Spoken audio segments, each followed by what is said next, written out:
Welcome back to another recap. Today we are diving into the movie 28 Years Later. The film opens in the Scottish Highlands. A boy named Jimmy is watching Teletubbies with his sisters when their aunt bursts in, panicked. She tries to lock the kids in the room, but it doesn't hold. People infected by the rage virus smash through the door and start attacking. Jimmy manages to escape, but his sisters aren't so lucky. On his way out, he sees his mother being attacked and his aunt already vomiting blood, the virus tearing through her. Jimmy sprints out of the house and into the nearby church, still being chased. Inside, his father, a priest, is happily preparing for the infected to come for him. He tells Jimmy this is a glorious day, the day of judgment, and hands him a crucifix necklace to keep. Jimmy hides as the horde smashes through the doors. They tear through the priest exactly the way he hoped. He is infected almost instantly. Still alive, Jimmy runs from the church, clutching the necklace. Text appears, explaining that the rage virus laid waste to the UK. It was driven back from continental Europe, and the British mainland was quarantined to contain the virus. Any survivors would have to fend for themselves. 28 years later, a community of survivors has built a village on the island of Lindisfarne, naturally protected from the mainland by a causeway that floods with the tide. A man named Jamie wakes his 12-year-old son Spike, telling him it's his big day. Around the island, life is simple. Survivors fish, herd sheep, and rely on the clothes and basic first aid supplies they've scavenged over the years. They also craft their own arrows for hunting and defense. Jamie has prepared a rare treat for his son, bacon. After breakfast, they get ready to leave the safety of the community gates. Today is Spike's coming-of-age ritual, and he's expected to kill his first infected. Upstairs, Spike's mother Isla is bedridden, racked with severe headaches. She's weak, disoriented, and spends most of her days in a haze, barely aware of how much time has passed. Jamie comes in to tell her that he and Spike are heading to the mainland for his first-time ritual. Isla snaps immediately, insisting Spike is just a baby. She spirals into a rage, delirious, screaming slurs at Jamie. Spike steps in and manages to calm her down, but Isla suddenly seems lost, as if none of it just happened. She doesn't remember a thing. Spike tells her he's just off to school, sparing her the truth this time. Downstairs, Sam, a friend of Jamie's, hands Spike a bow, freshly tuned for his big hunt. Outside, the villagers cheer the boy on as he heads out with his father. In the crowd, another woman lingers on Jamie with a look that's a little too fond. At the gates, a woman named Jenny is waiting for them. She reminds Spike of the community's hard rule. If you leave, you can come back, but if you don't, no one will come looking for you. There are no rescues. She says that they've learned that lesson the hard way, pointing to the graveyard. The gatekeepers open the gates and warn Jamie and Spike not to miss the tide. If they do, they'll be stuck on the mainland overnight. Jamie and Spike step onto the narrow causeway, the only route connecting the island to the mainland. It's only passable at low tide. When the tide comes in, the sea swallows the path completely, and the currents make swimming impossible. Jamie and Spike push deeper into the forest, and the atmosphere turns unsettling fast, the silence broken by echoes of war and infected footage. They soon encounter a slow, obese, infected, crawling weakly along the ground. Jamie instructs Spike to ready himself for his first kill, aimed straight for the neck. Spike doesn't hesitate. He fires and lands it perfectly. Jamie then finishes off a few more infected that have appeared.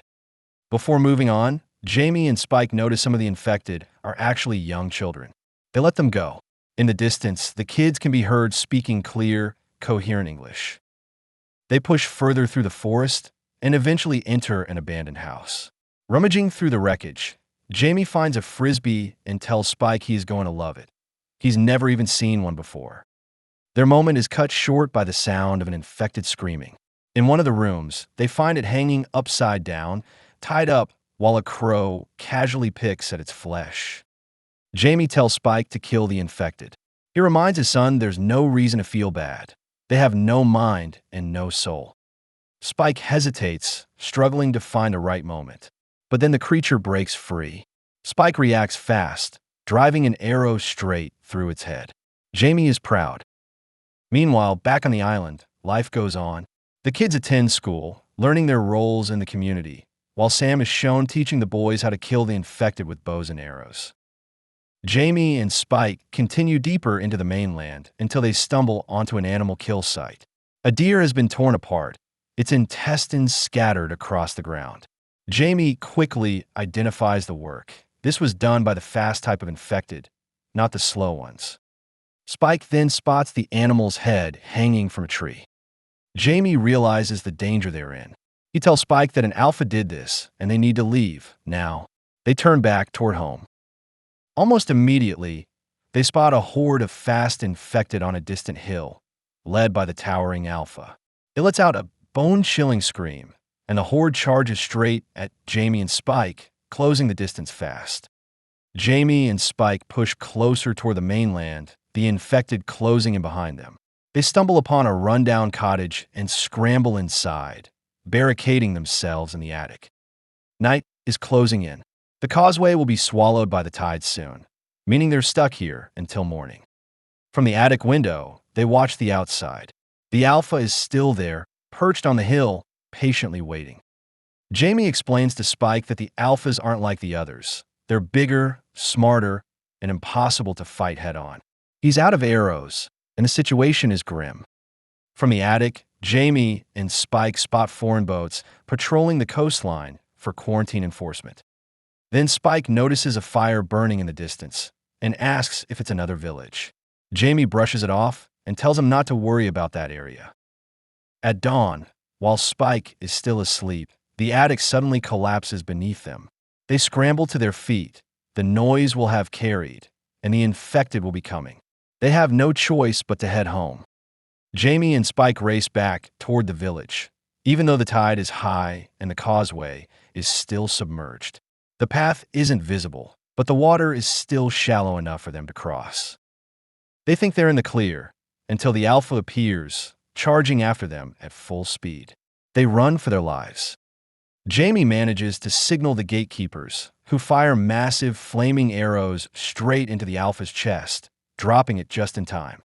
At the gates, Ginny checks both Jamie and Spike for any sign of infection before finally letting them back inside. The village throws a huge celebration for Jamie and Spike's return. Jamie proudly boasts about how many infected his son killed, adding a little extra flair to the story. Spike is treated like a hero as the villagers drink and dance late into the night. Jamie ends up dancing with Rosie, the same woman who'd been giving him those looks earlier. They slip away somewhere private, and Spike follows them outside. He witnesses Jamie cheating with Rosie, shattering his trust in his father. Spike heads home, where Sam is waiting and looking after Isla. Spike tells him about his day, then asks about the fire he saw burning on the mainland. Sam asks if it was in the southwest. Spike nods. Sam explains that's where Dr. Kelson is. He was Sam's GP nearly 30 years ago, and now he has become a supposed madman. Spike tells Sam that his dad claimed he didn't know what the fire was, and that all the real doctors are dead, which is why no one can help his mom. Now Spike thinks Jamie is lying about everything. Sam tries to reassure him, saying Jamie probably didn't want to scare him. Dr. Kelson is just odd. They leave it at that. Spike curls up next to Isla and falls asleep. The next morning, Isla wakes up in a blur, thinking it's still the old times. She asks Spike to go to the shop and get her some Nurofen for her headaches. Jamie stumbles in, clearly hung over from the party.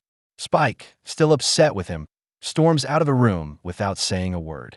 Jamie heads downstairs to make breakfast. Spike confronts Jamie with everything he's learned. Dr. Kelson, the fire, the lies. He wants to know if Jamie ever planned on helping Isla. Jamie brushes Kelson off as a lunatic. Maybe he used to be a doctor, but now he's just a madman playing with corpses and bonfires. He recalls a time before Spike was born, when his group stumbled on Kelson's place. Hundreds of bodies laid out in rows, a fire blazing, and Kelson dragging another one in, waving at them. They ran and never went back. Spike demands to know if Jamie's just waiting for Isla to die, so he can shack up with Rosie. They get into an argument, leading to Jamie slapping Spike. He quickly regrets his decision, but Spike pulls a knife at his father and orders him to stay away from him and Isla. Later that day, Spike covertly sets fire to a barn to distract the locals as he sneaks with Isla to the mainland to find Dr. Kelson. He tells Isla they are going to the beach and she is not lucid enough to understand where they are going. They follow the causeway to the mainland. Isla becomes lucid at some point and realizes they are on the mainland and gets really scared. But Spike calms her down and tells her they need to go to the doctor, and that the doctor is going to make her feel better. They cross the empty fields. At some point, Isla just stops and sinks into the grass. Spike spots an old church in the distance and tells her they'll rest there for the night.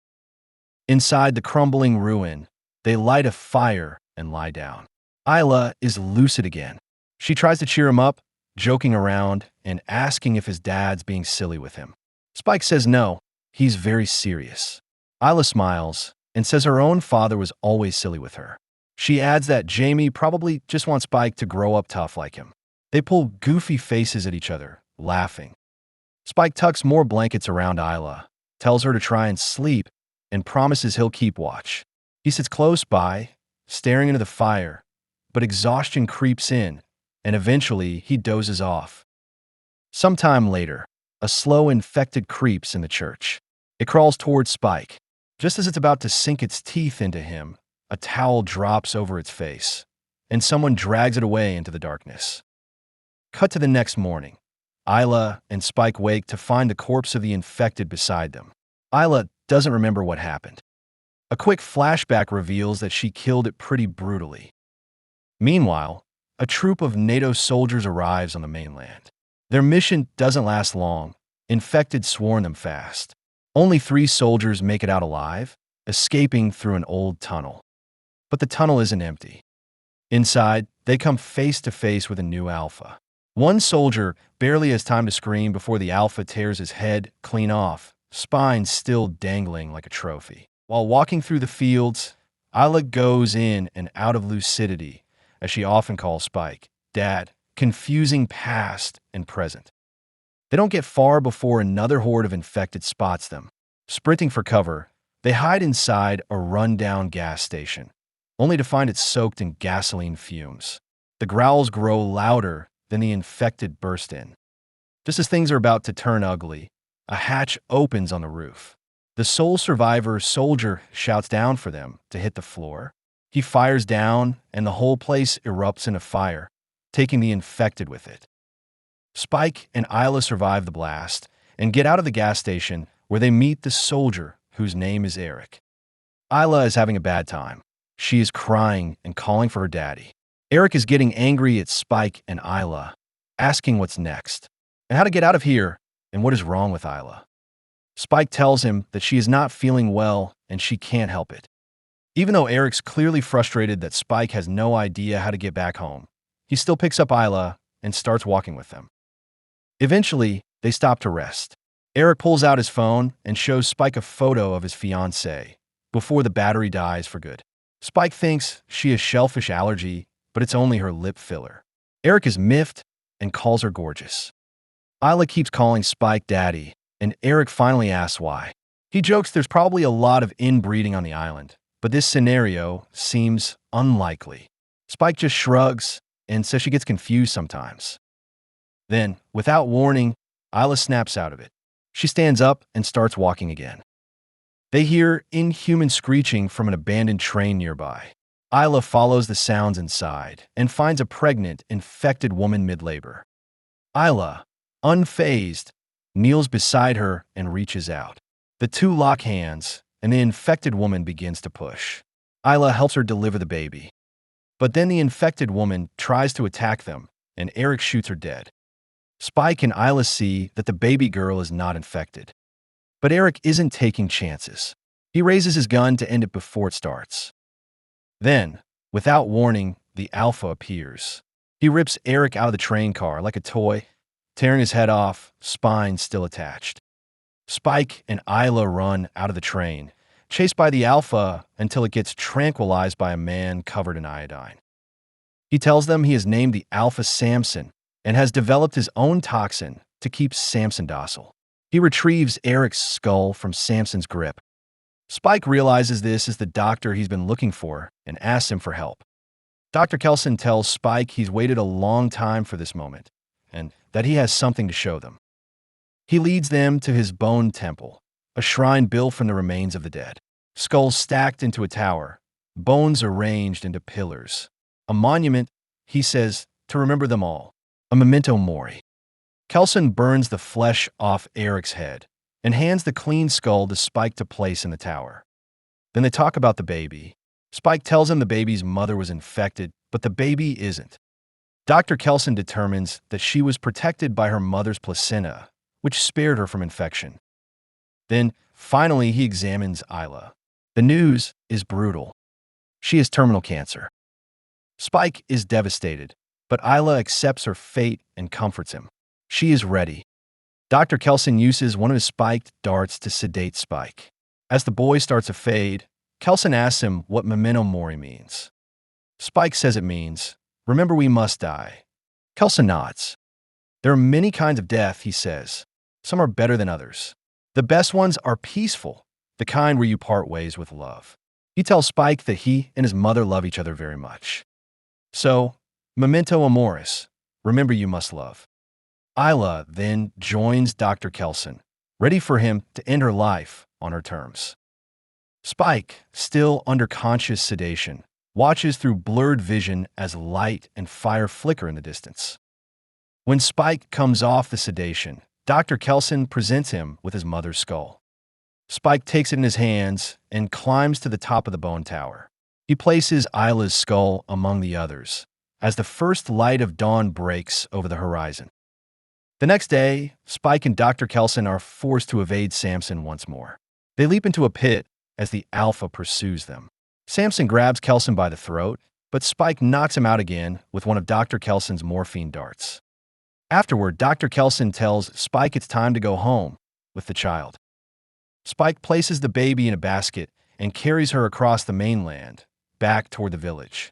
But once there, he leaves her at the gate and turns back, unable to stay. He leaves a note tucked beside her. Later, Jamie finds Spike's note. In it, Spike reveals he has named the girl Isla and promises he will come back when he's ready. Jamie tries to follow him, but the tide has already risen, cutting off the way. 28 days later, Spike is alone in the woods, cooking a fish he caught over a small fire. But peace doesn't last long. He's spotted by infected. He takes one down, but more come charging. He runs, but quickly hits a dead end. Then a blond man in a tracksuit suddenly appears, followed by a cult of similar-looking followers. The blond man offers to help Spike, which he quickly accepts. The cult of post-apocalyptic lost boys explode into action, performing flips, acrobatics, and savage takedowns.